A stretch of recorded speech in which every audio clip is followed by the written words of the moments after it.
Bonjour et bienvenue, je suis Anne-Marie Cunier et je suis ravie de vous recevoir dans le podcast Learn and Enjoy. Dans chaque épisode, je vous propose d'analyser les usages et technologies du digital learning qui permettent de créer une expérience apprenant engageante et efficace. Avec des experts et professionnels du monde de la formation et de l'éducation, nous décoderons ensemble les bonnes pratiques qui marchent et les outils et méthodes qui permettent de transformer l'expérience d'apprentissage pour créer un effet waouh auprès des apprenants. Laissez-vous inspirer.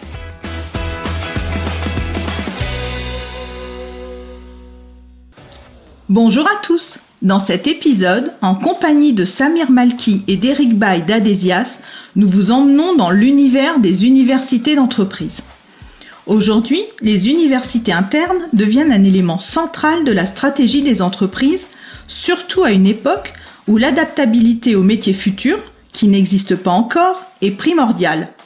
En effet, 85% des métiers de 2030 n'existent pas encore selon Pôle emploi. Autrefois réservées à quelques collaborateurs privilégiés, les universités d'entreprise doivent désormais être accessibles à tous. Cette évolution a également redéfini la perception de la marque université. Posez-vous la question, vos collaborateurs connaissent-ils tous l'existence de votre université d'entreprise ? Cette simple interrogation ouvre la voie à une réflexion plus profonde sur l'identité de la marque des universités internes. Avec Eric et Samir, nous allons voir quelles sont les étapes pour créer une marque qui résonne au cœur des collaborateurs et des objectifs stratégiques de l'entreprise. Bonne écoute! Bonjour Eric, bonjour Samir. Salut. Salut. Je suis heureuse de vous accueillir de nouveau dans le podcast. Donc, vous aviez déjà été mes invités dans l'épisode 59, dans lequel vous aviez partagé avec nous donc vos secrets pour créer des aventures d'apprentissage engageantes. Et aujourd'hui, donc, on va aborder un autre sujet qui est la création d'une marque pour son université d'entreprise. Et pour commencer, donc pour les auditeurs qui ne vous connaîtraient pas encore, est-ce que vous pouvez vous présenter rapidement en quelques mots ? Samir, je te laisse commencer. Oui, bonjour tout le monde, bonjour Anne-Marie, merci de nous accueillir de nouveau. Alors je suis Samir Malki, cofondateur de l'agence de communication et de création d'e-learning sur mesure, Adesias, qui depuis 13 ans maintenant accompagne ses clients grands comptes dans l'expression de leurs projets de communication interne auprès de leurs apprenants. C'est comme ça qu'on les appelle. Oui, merci. Eric ? Et moi, c'est Eric, je suis l'associé de Samir, du coup, depuis 13 ans. Et le reste, tout pareil, hein. Créer de l'engagement. Très bien. Alors donc, notre sujet d'aujourd'hui, c'est la marque donc pour les universités d'entreprise. Donc, est-ce que vous pouvez déjà nous définir ce qu'est une université d'entreprise ? Ok. Ce qu'on a appelé université d'entreprise, alors du coup tu nous as contacté à la suite du livre blanc qu'on a écrit sur les universités d'entreprise, hein, je ne trahis pas de secret, mais ce qu'on a appelé université d'entreprise, ça peut être un service formation, ça peut être une académie, ça peut être une université, tout le monde lui donne un nom particulier, un nom différent. Il n'y a pas forcément de nom défini comme la marque employeur où tout le monde finalement a sa marque employeur. Pour autant, c'est ça qu'on nous on a voulu mettre en exergue dans ce livre blanc, c'est l'idée de la marque. Bon, université, et voilà, le service formation. Les personnes qui vont s'occuper au sein d'une entreprise de faire monter en compétence les collaborateurs au moment de l'onboarding, au moment de la mise à jour de connaissances, de soft skills, de savoir-être, de savoir-faire, au moment de partager des qualités qui ont été développées au sein de l'entreprise afin que tout le monde soit au même niveau. Enfin voilà, il y a plein de manières de voir la chose, mais c'est ces services qui sont hyper transversaux à tout, qui n'ont pas du tout assez de moyens par rapport au monde dans lequel on vit et qui doivent composer là-dedans et qui se retrouvent aussi bien dans les petites boîtes que dans les grands groupes. Nous, c'est vrai qu'on travaille énormément avec les grands groupes avec une particularité qui est de travailler sur plusieurs continents en différentes langues et comment arriver à diffuser un message comme ça à 80-100 000 personnes. Mais je connais des PME de 3-4 000 personnes qui ont complètement pris la mesure du sujet et qui ont une académie parce qu'ils savent que progresser en permanence, ne laisser personne sur le bas-côté, ça fait partie des éléments qui sont hyper importants pour qu'une entreprise se porte bien, se développe et s'adapte dans un monde où tout change de plus en plus vite. Samir, tu veux rajouter quelque chose? Pour nous, le rôle, il est assez simple. Enfin, la définition, elle est assez simple. Elle se retrouve un peu dans l'expression université. C'est quand une entreprise prend le rôle, se confère le rôle de transmettre un savoir, de transmettre des connaissances à ses collaborateurs. C'est une démarche qui est très proche du milieu universitaire. Après, ça a pu évoluer et prendre différentes formes dans le temps. Aujourd'hui, avec l'obsolescence des compétences, le développement de nouvelles compétences qui sont nécessaires et obligatoires pour pouvoir être à la page dans l'entreprise, de la simple transmission de règles de production qu'on pouvait avoir dans l'entreprise industrielle à l'époque. Aujourd'hui, la fonction de l'entreprise dans la transmission de connaissances, elle a un rôle qui est encore plus important pour au-delà de connaître les gestes, connaître les procédures, les méthodologies, les spécificités de l'entreprise, pour pouvoir toujours progresser, évoluer, grandir. Et du coup, la conséquence, ça peut être quasiment la marque employeur derrière, quoi. Il y a des logiques qui sont encore plus importantes pour son rôle à cette université d'entreprise. Donc d'un lieu physique qui pouvait se matérialiser par un château, un lieu de formation, des salles de réunion, des salles scolaires dans lesquelles on pouvait faire des présentations en présentiel. Aujourd'hui, elle peut prendre des formes complètement différentes et plus créatives et originales. Et quels sont donc les avantages pour une entreprise de développer une université d'entreprise interne plutôt que d'externaliser la formation, puisque la formation a un coût à produire. Donc, quels sont les avantages? Oui, il y a plein d'avantages. On a un peu évoqué le sujet. Évidemment, il y a une question de coût. Moi, je me souviens d'un des premiers moments où on avait été consulté par un grand groupe qui devait former un personnel de vente en Asie. Pendant des années, ils envoyaient des formateurs français dans ce pays-là pour les former aux techniques de vente. Donc, ça leur coûtait très cher. La difficulté, c'est qu'il y avait un turnover qui était important aussi dans cette entreprise-là, et du coup, il fallait de nouveau renvoyer des formateurs sur place. Aujourd'hui, l'université d'entreprise moderne, telle que nous on l'a définie, elle doit prendre en considération toutes ces variables-là pour essayer de transmettre un maximum de savoir et le maîtriser.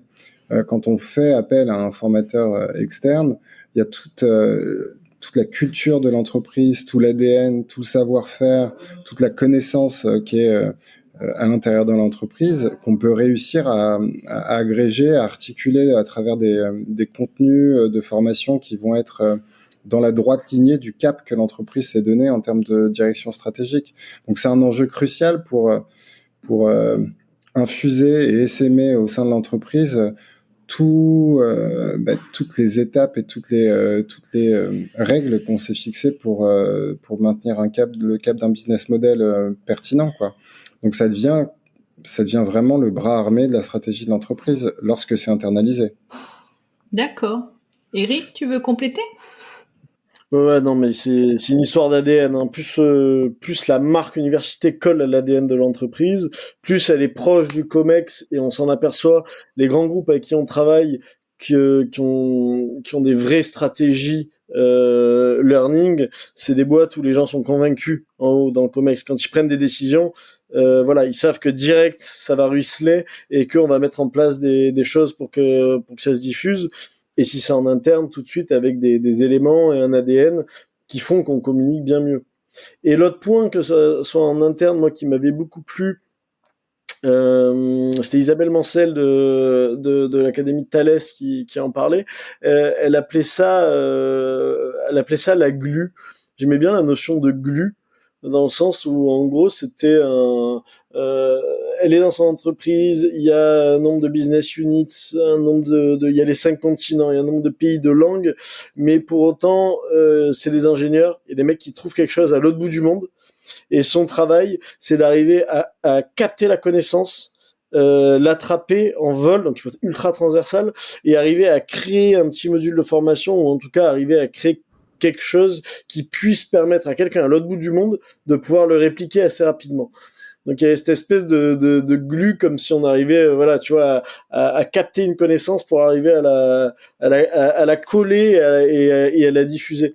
Et ça, c'est un travail qui, non seulement, si tu l'externalises, tu n'as aucune chance, mais si tu l'internalises et que tu n'es pas organisé de manière parfaitement optimale, dans un très grand groupe, tu n'as aucune chance non plus. Donc oui, c'est vraiment intéressant d'internaliser, je pense, l'université d'entreprise. Ah bah oui, j'imagine. Et là, tu nous as parlé de Thalès. Est-ce que vous avez éventuellement d'autres exemples d'universités d'entreprise à nous citer? Moi, je Eric? travaille pas mal aussi avec Alstom qui fait un super travail avec Alstom University, qui est en même temps un organisme qui va former en interne les collaborateurs et qui en même temps est une école, on va dire, ouverte avec des chaires dans plein d'universités dans le monde, qui va éduquer à ces process et à ces techniques du coup des prestataires externes. Donc en fait, il va créer tout un écosystème autour de la création de trains. Mais du coup, tu te retrouves avec des écoles dans des pays du tiers-monde où Alstom a fait un super travail pour former des ingénieurs qui vont pouvoir travailler chez Alstom, mais qui vont aussi pouvoir travailler ailleurs. Donc ça devient également une sorte de soft power. Et un autre point, moi qui m'avait beaucoup impressionné en travaillant avec eux, on avait d'ailleurs travaillé sur la création de la marque Alstom University, donc il y a pas de secret, hein. Des gens qui se posent des questions marketing là-dessus ont compris de quoi il s'agissait. Ils créent un challenge annuel où ils mettent les apprenants et les différents pays un petit peu en compétition, en tout cas sur le nombre de minutes que tu vas passer à apprendre par mois, par an, et avec un espèce de système un petit peu de Jeux Olympiques où tu vas comparer à chaque fois le nombre d'heures que tu vas passer en France par rapport à l'Allemagne, par rapport à l'Italie, des petites compétitions comme ça qui étaient vraiment une première compétition comme ça et une deuxième où chaque fois que tu apprends, tu peux choisir une association que tu soutiens et à la fin de l'année comme ça, Alstom fait des chèques à des associations dans un grand baroud annuel où du coup on remet des prix de ce challenge mondial.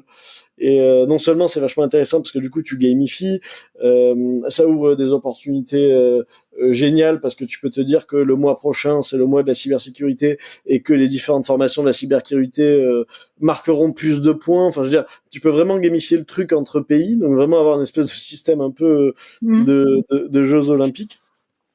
Et ouais, ça plaît beaucoup en interne, et ça nous a même permis de nous apercevoir, alors peut-être que je te l'apprends, mais qu'il y a des pays où culturellement on apprend beaucoup mieux que d'autres. Donc, Oui. par exemple, les Indiens, si tu ne les freines pas, ils vont se former sans cesse, parce qu'ils vont avoir la position de se dire entre travailler pour l'entreprise et puis me former pour travailler pour moi, si je peux, je fais pour moi. En Europe, apparemment, c'est les pays d'Europe de l'Est, comme la Roumanie aussi, qui ont des taux de formation énormes. Tu vois, là où en France, on a une culture qui est beaucoup plus compliquée parce qu'on a beaucoup de boulot, qu'on a beaucoup de choses à faire. Et en fait, c'est beaucoup plus difficile d'engager les apprenants. Oui. D'accord. Samir, tu veux compléter? Sur l'exemple d'Alstom, et ça peut permettre de revenir un peu sur les avantages des entreprises qui internalisent leur université. On le voit bien pour des marques globales, internationales, installées dans le monde entier, comme Alstom, et qui en plus de ça vont avoir à travailler, à collaborer avec des partenaires qui sont des partenaires extérieurs, qui sont pas directement affiliés à l'entreprise, pouvoir les former sur leur processus de production, leur méthode d'exploitation des ressources et leur process de distribution dans le monde entier. Avoir une université qui essaime comme ça globalement dans le monde et qui permette même à des profils qui sont pas directement employés par la boîte de pouvoir se mettre à niveau et devenir des prestataires ou des sous-traitants de confiance. Donc du coup, c'est une notion qui est intéressante aussi à aborder pour ces universités-là, c'est qu'on a vu beaucoup d'exemples d'entreprises et d'universités d'entreprises qui ne s'adressent pas qu'à leurs collaborateurs, quoi, qui vont aller diffuser du savoir auprès de tous ceux qui s'y intéressent, de manière gratuite ou non, mais c'est sûr que ça revêt un intérêt tout particulier de ce point de vue-là, quoi.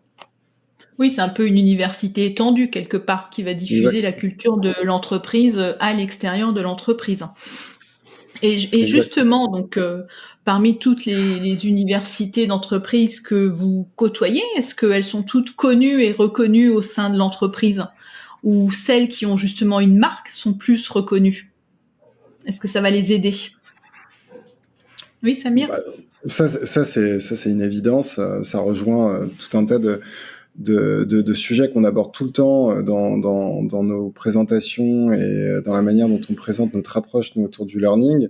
On considère que la communication, le marketing sont intimement liés à notre métier de communicant pédagogue auprès des apprenants. On considère que les formations qu'on doit créer doivent être vues et pensées comme des objets marketing qui vont attirer les apprenants, parce que les apprenants, ils ont plein de choses à faire, ils sont sollicités tous les jours pour travailler sur leurs missions qui sont sur leur fiche de poste.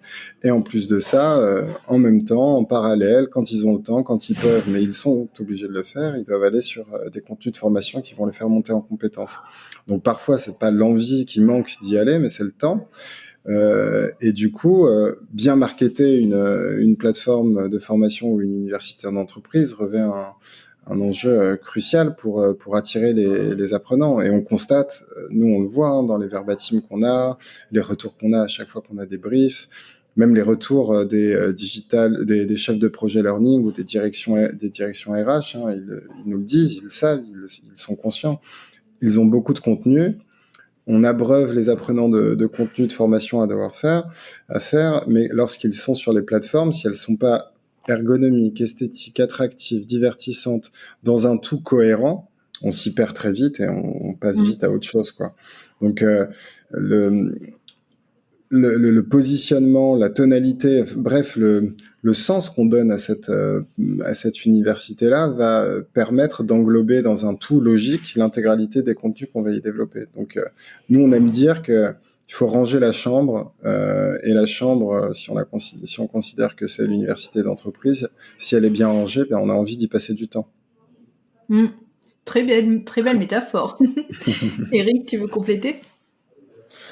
Ouais, c'est un monde impitoyable, hein. On a tellement maintenant l'habitude d'avoir des UX parfaites où tout est bien pensé, que c'est vrai qu'un service de formation un peu foutraque, ou je vais pas citer de nom, mais il y a des entreprises où tu t'aperçois qu'il y a 5-6 organismes différents à l'intérieur de la boîte, et c'est très politique. Il y en a un qui est là depuis longtemps, il y a l'autre qui vient de se créer, mais les mecs, chaque fois qu'ils envoient des mails, ça part à la poubelle immédiatement, en fait, parce que tu sais jamais qui t'adresse, le truc est pas du tout structuré. Enfin, je sais que Alstom University, typiquement, Franck Gaillard, le président, me disait, ma première année où j'ai pris mon poste, je l'ai passé à mettre tout le monde sous la même chapelle, en fait.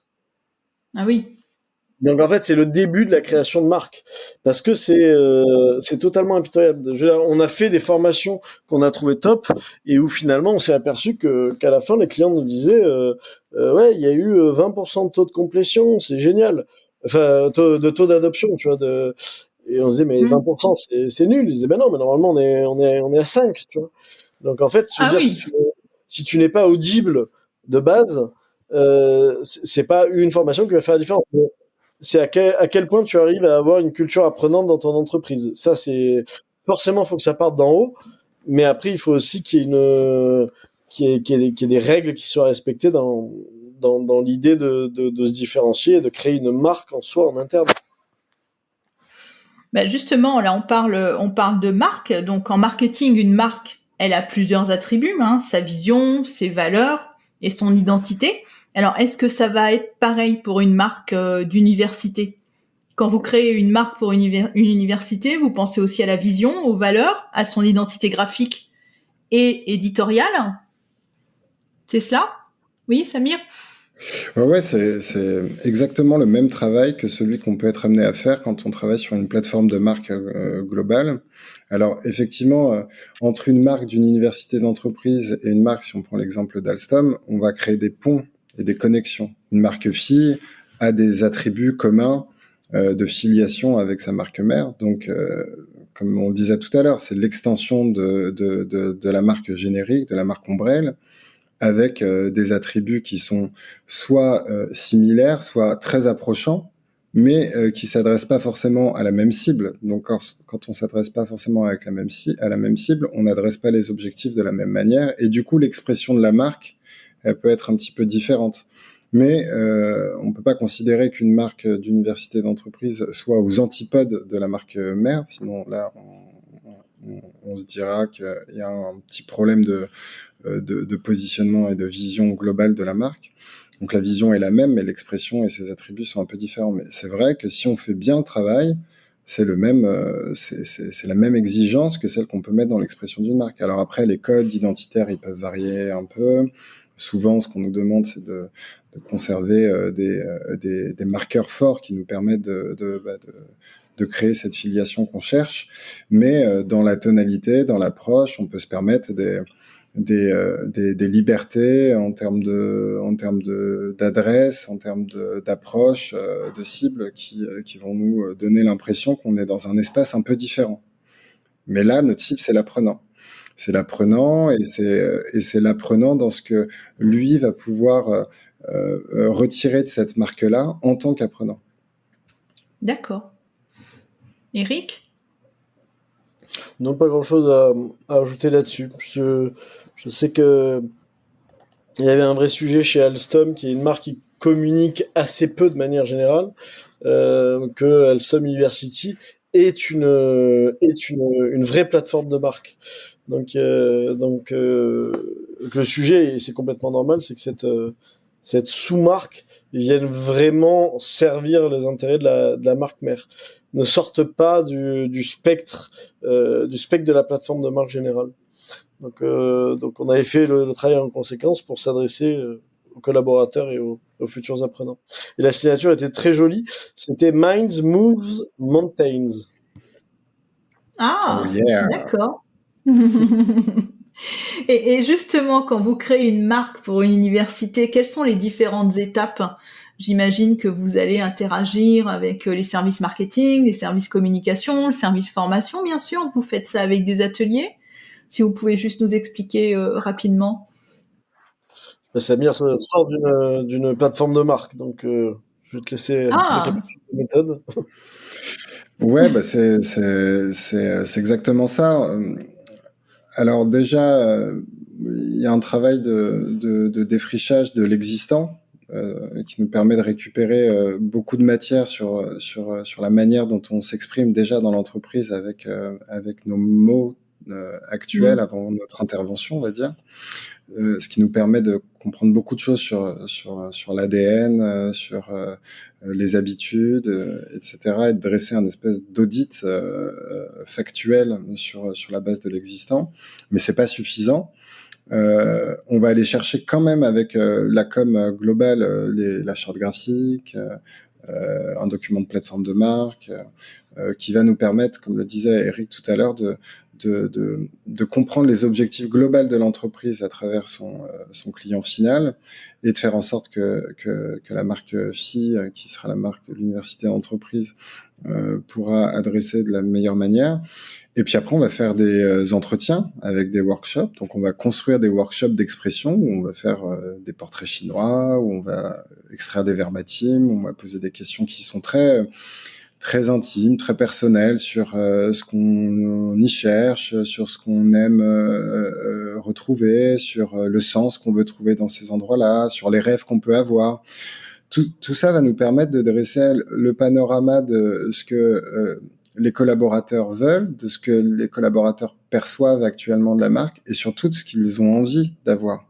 Parce que, et ça rejoint tout le sujet qu'on évoque depuis le début, il faut qu'on donne du sens pour donner envie de venir. Donc donner du sens, quand on dit Minds Move Mountains, on donne du sens à cette marque-là, puisque on exprime que quand on se retrouve sur cette plateforme-là, on va faire bouger les montagnes, on va soulever, on va faire bouger les choses, on va grandir, on va progresser. Enfin, toutes ces perceptions qui sont ultra sensorielles, quoi, elles doivent ressortir, parce que là, pour nous, dans une université, il faut qu'on ait l'impression que tout est possible et tout ce que je cherche, je vais le retrouver dedans. Donc, on va poser plein de questions qui vont nous permettre de trouver des verbatims qui vont donner du sens à tout ça, et puis après, c'est un travail long, fastidieux, hyper passionnant, mais qui est très précis de verbalisation de tout ce qu'on veut lui donner comme attribut à cette marque. Donc on va lui donner une vision sur le long terme pour l'entreprise, mais pour la société aussi, pour le grand public, quoi. On va lui donner une expression en termes d'objectifs, de mission, de valeurs. On va lui donner des valeurs qui sont pas forcément les valeurs de l'entreprise aussi, qui font des ponts avec les valeurs de l'entreprise, mais qui sont pas nécessairement les mêmes. Et puis après, on va trouver une accroche comme celle qu'on a présentée pour Alstom, et potentiellement des codes graphiques qui vont du coup être un peu différents de ceux de la maison mère, quoi, pour qu'elle puisse avoir sa propre vie. D'accord. Eric, tu veux compléter ? Non, c'est très clair. Et pour avoir une idée, ce travail se déroule sur combien de temps ? Pour avoir une idée de la temporalité ?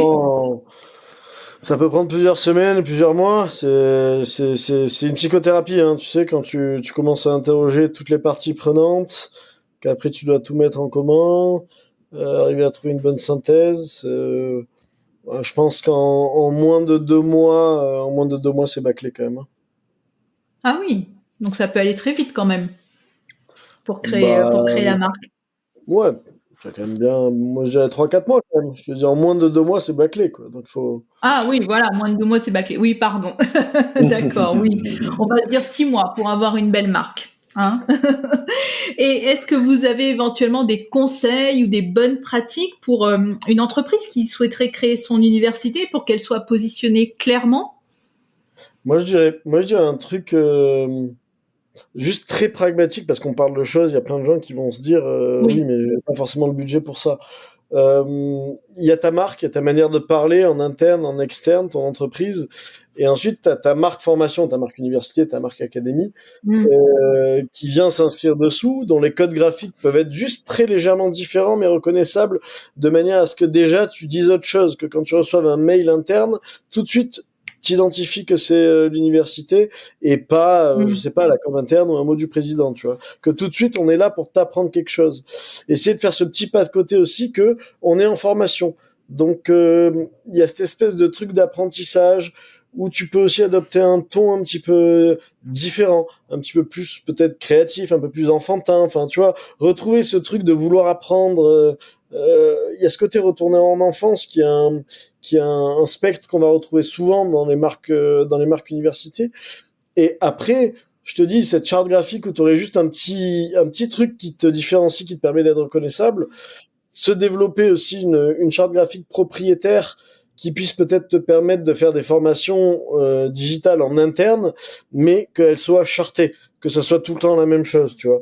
D'avoir un truc qui soit propre et un cadre. Déjà, juste ça, avoir des éléments graphiques comme ça coûte pas forcément grand-chose. il faut un graphiste et un petit peu de jus de cerveau, mais ça te permet déjà quand même de créer une uniformité et comme je te disais tout à l'heure, de parler d'une seule voix. Oui, déjà un univers visuel et un ton éditorial, déjà pour tout uniformiser. Exactement. C'est ça, Samir? Ouais, ça c'est super intéressant. Après, si je reviens sur la métaphore de la chambre bien rangée, en gros, la question que tu nous poses, c'est est-ce qu'on a des bonnes pratiques à donner, des bons Oui. conseils à donner aux entreprises qui voudraient entamer ce travail-là avant qu'on intervienne.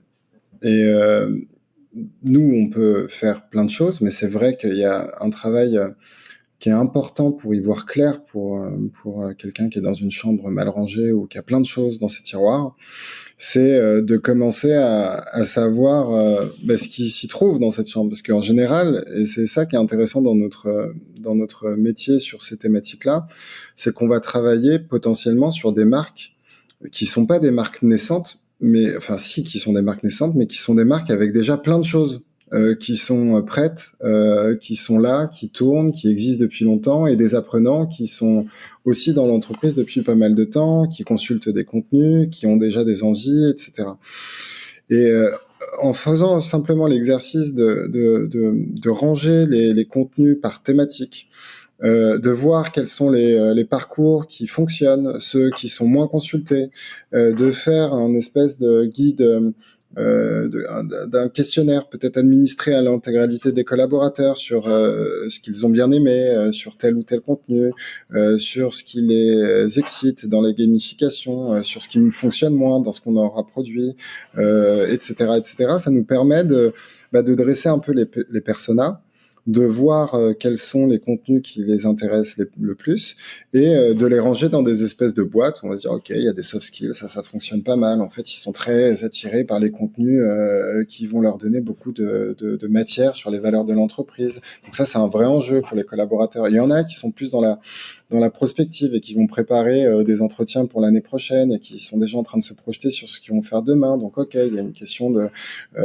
quel sens je vais donner à mon entreprise pour aider à mon université, pour aider les collaborateurs à progresser dans leur carrière. Bon, bref, on essaie de ranger un peu tout ça et en général, en faisant ce travail-là, qui est pas facile, qui prend du temps, mais qui est important à faire, on commence déjà à voir un peu dans quelle direction on peut aller.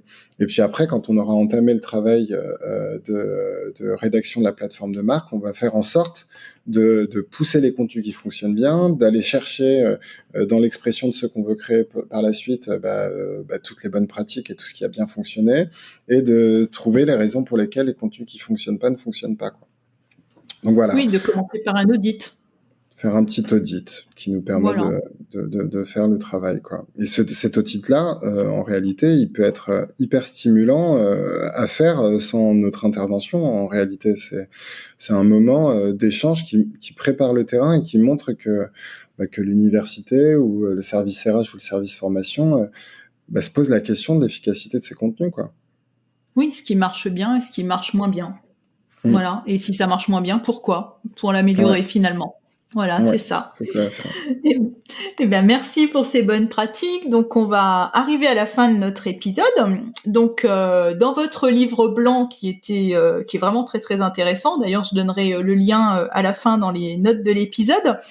Donc, vous disiez que 85% des métiers de 2030 n'existent pas encore selon Pôle Emploi. Donc, d'après vous, quel est le rôle justement des universités d'entreprise pour permettre aux entreprises de s'adapter à ces évolutions? Ce sera la question de conclusion. On est entré dans une ère où j'aime bien la phrase qu'on est dans une gestion de flux des compétences, alors qu'avant on était dans une gestion de stock des compétences. Ah Donc oui, l'idée flux de compétences. Ouais, t'apprends un logiciel, dans 3 ans, c'est quasiment sûr que tu l'utiliseras pas. Sincèrement, t'enlèves le pack Office, Adobe et quelques autres, il y a tout un tas de logiciels qu'on utilise en permanence qui disparaissent en 3 ans. Et nous, on le voit, je veux dire, on est une petite vingtaine chez Adesias, il y a des jeunes de 24 ans qui débarquent et puis qui te montrent des outils, qui font des choses que toi que toi tu fais comme un idiot, la méthode longue, ça te prend 1h30 au lieu que ça te prenne 45 secondes. Et en fait, tout ça, c'est une manière de rester attentif à ce qui existe, faire de la veille, se mettre à jour en permanence. Et ça, à une échelle, déjà, quand t'es 15, c'est primordial de le faire. Quand t'es 80 000, mais tu peux foncer dans le mur et l'inertie que tu peux créer, ça peut être terrible. Samir, tu veux compléter pour la conclusion ? Ouais. Bah, pour conclure, c'est sûr que à la lumière de cette statistique qui est éloquente, avoir une université d'entreprise, c'est une question de survie en fait. C'est juste indispensable pour ne pas rater ce qui se passera. Mais c'est même pas à horizon 15 ans, c'est à horizon 3 ans. C'est ce qu'on se dit, quoi. C'est que la veille, elle doit être quotidienne au risque d'être dépassée. Et les collaborateurs, comme on le disait tout à l'heure, ils ont beaucoup de choses à faire et du coup, ils ne peuvent pas. Alors, il y en a qui vont toujours s'auto-former, être curieux, préparer l'avenir et utiliser leur compte CPF. Et j'imagine qu'on les appelle tous les jours pour le consommer, mais c'est pas suffisant. Donc du coup, il faut que l'entreprise elle prenne les devants là-dessus et qu'elle soit force de proposition pour les compétences des collaborateurs, mais aussi pour sa propre survie à elle. Parce que ce qui fait le succès d'une entreprise, c'est ses collaborateurs, quoi. Oui, et je pense que ça va même encore plus vite que 3 ans, parce que on voit actuellement avec l'intelligence artificielle, ça bouge à une vitesse que on est vite dépassé. Mais faut passer un pacte tacite en fait avec ses collaborateurs. C'est parce que la formation chez nous, dans notre entreprise, on va dire, te permet de rester au top du marché de l'état de l'art, que tu vas être employable partout ailleurs, mais que tu vas rester chez nous, en fait. Il y a une espèce de boucle comme ça, tu vois, où il faut arriver à se dire que la formation est réellement un atout pour maintenir ses collaborateurs employables au plus haut niveau et qui gardent la volonté de rester chez toi. Oui, là, on fait le lien avec la marque employeur quelque part. Exactement. L'université, quelque part, est un bras armé de la marque employeur pour fidéliser les collaborateurs. C'est cela ? Tout à fait. Oh, quelle belle conclusion. Merci. Eh bien, merci Eric, merci Samir pour cet épisode. Donc, comme d'habitude, je mettrai vos contacts LinkedIn dans les notes de l'épisode. Je mettrai également donc le lien du site Learn by Adesias et le lien du livre blanc. Donc, si nos auditeurs souhaitent aller le télécharger, et je le redis, il est vraiment très très intéressant. Merci à tous les deux pour ce nouvel épisode. Et puis, à très bientôt. Merci Anne-Marie, à très bientôt. Au revoir. Au revoir. J'espère que cet épisode vous a plu. Si vous aimez le podcast Learn and Enjoy et si vous avez envie de me soutenir, de m'aider à faire connaître ce podcast, la meilleure façon, c'est de me laisser une note 5 étoiles sur Apple Podcast ou un petit commentaire. Pensez aussi à vous abonner pour être informé de la sortie des prochains épisodes. Et pour rester en contact ou me proposer un thème que vous souhaitez que j'aborde, vous pouvez me rejoindre sur LinkedIn. Vous me trouverez sous mon nom, Anne-Marie Cuinier. Je vous dis à très vite pour un nouvel épisode.